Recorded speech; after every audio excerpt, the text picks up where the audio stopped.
Sometimes we feel stuck, overwhelmed, or just out of sorts. Why does that happen? When we are stressed, our body releases hormones like cortisol, causing an imbalance in our nervous system. This leaves us tense, irritable, and disconnected. But don't worry, I am Soumya, and today I'm sharing 7 simple yet potent tricks grounded in science and ancient wisdom to help you feel better within seconds. So stick around because by the end of this video, you'll know how to lift your moods in no time. The first super tip is fragrance therapy. Did you know our nose is super powerful? It's connected directly to the limbic system, the part of our brain that controls our emotions, memories, and behavior. That's why certain smells can instantly change how we feel. For example, the smell of fresh food might remind you of your grandma's kitchen, or a certain perfume could make you think of a loved one. So using the right scent can help calm you down quickly. But let's be careful. Don't use synthetic perfumes or sprays because they are harmful in the long run. Instead, try using essential oils. These are natural and safe when used correctly. For relaxation, you can pick any scent you like as long as it's not too strong. Some great options are lavender, sandalwood, chamomile, or bergamot. Research shows that these scents are specially calming. I don't have a favorite brand to recommend, but I use Blossom Culture's essential oils. You can find these or any other brands that work for you. The first way to use essential oil is in a diffuser. They are easy to find online. Just fill the diffuser with water, add a few drops of your essential oil, and let the magic fill your room. Also, you can mix a few drops of essential oil with water and put it in a small spray bottle. This way you can spray it on your wrist whenever you're out and need to feel calm. But remember, essential oils are strong, so always mix them with water before putting them on your skin. If you are at home, you could also light up an incense stick of your preferred fragrance. But here's a tip. Never use incense made with bamboo sticks. Bamboo releases toxic gases that are bad for your health when it burns. For similar reasons, I also don't recommend lighting aromatic candles. They also release harmful chemicals which aren't good for you or the environment. Alright, the second super tip is lighting camphor, sage, or loban. Loban is known as frankincense in English. My mom burns one of these every morning and evening, and trust me, you can try it yourself. It completely changes the atmosphere. People have used these for centuries to clear negative energy and create a calming feeling. You may have seen them in religious ceremonies as well. Ever wondered why? Well, studies show sage has antimicrobial and anti-inflammatory properties. It helps clean the air and makes it easier to focus. Camphor also reduces inflammation and helps with better breathing and mental alertness. When you burn these, they release terpenes and phenolic compounds that help the nervous system, making you feel calm and grounded. And you probably already know the drill. Light a camphor cube, a sage smudge, or loban at home. You can also carry small pieces of camphor in your bag or use a camphor balm to sniff or rub on your wrists whenever you're out, depending on your preference. But remember, like I said before, don't use artificial stuff. It's not good for you. Use organic camphor made from the bhimseni tree, also called the camphora or kapoor tree. This camphor evaporates completely without leaving anything behind. For loban or frankincense also, use the one from the Styrax benzoin tree. It's important to use naturally extracted substances. I know it can be tricky to find these sometimes these days, but once you get them, they'll be worth the effort. The third super tip is to wash your face with cool water. Yes, it's that easy. But remember, it should be cool water, not cold. There's a difference between refreshing your senses and shocking your soul. Anyway, so how does this work?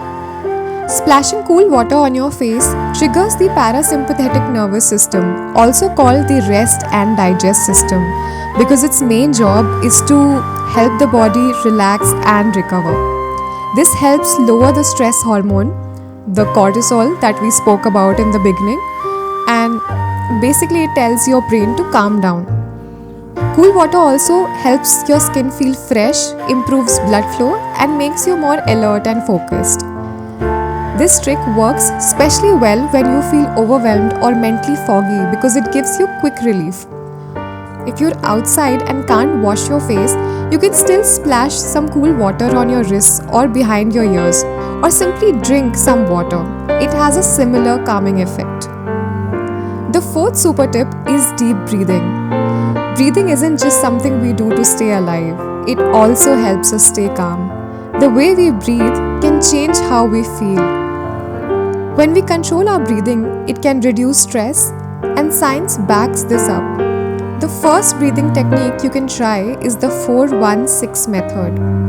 Inhale for 4 seconds, hold your breath for 1 second, and then exhale for 6 seconds with your mouth.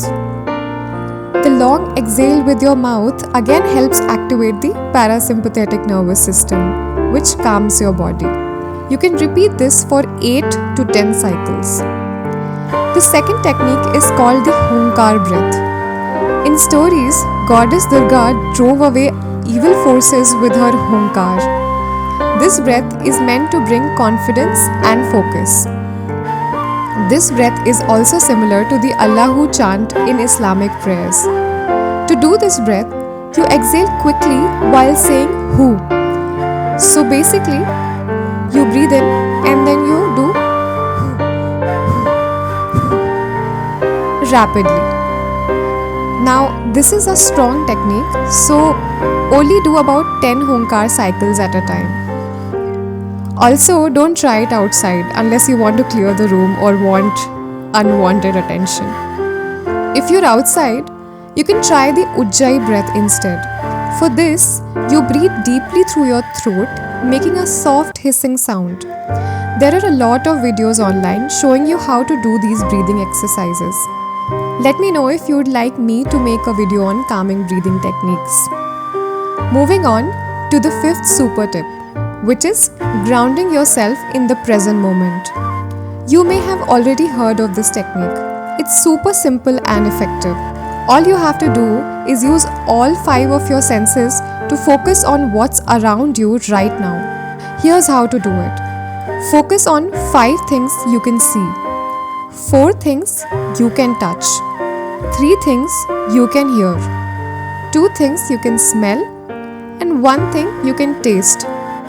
Or if you can't taste anything, 1 thing that you can feel right now. Okay?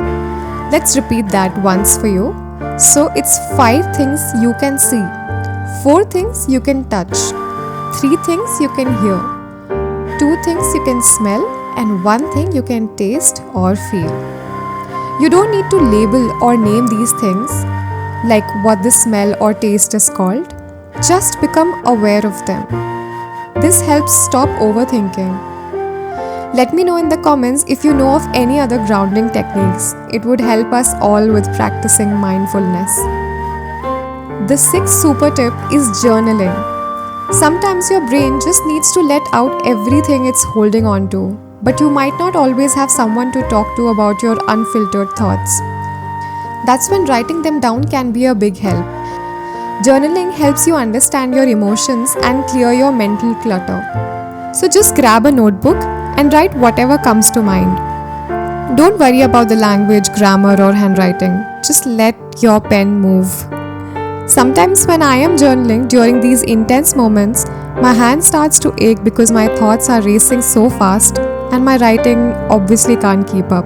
But once I'm done, I feel much lighter and clearer in my head. If you're out and can't journal in a notebook, jot down a quick note on your phone. Even if it's just a sentence or 2. While it might not be as effective as writing by hand, just putting your thoughts into words can still make a big difference.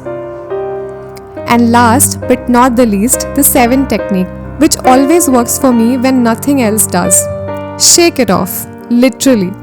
Physical movement releases endorphins, your body's natural feel-good chemicals.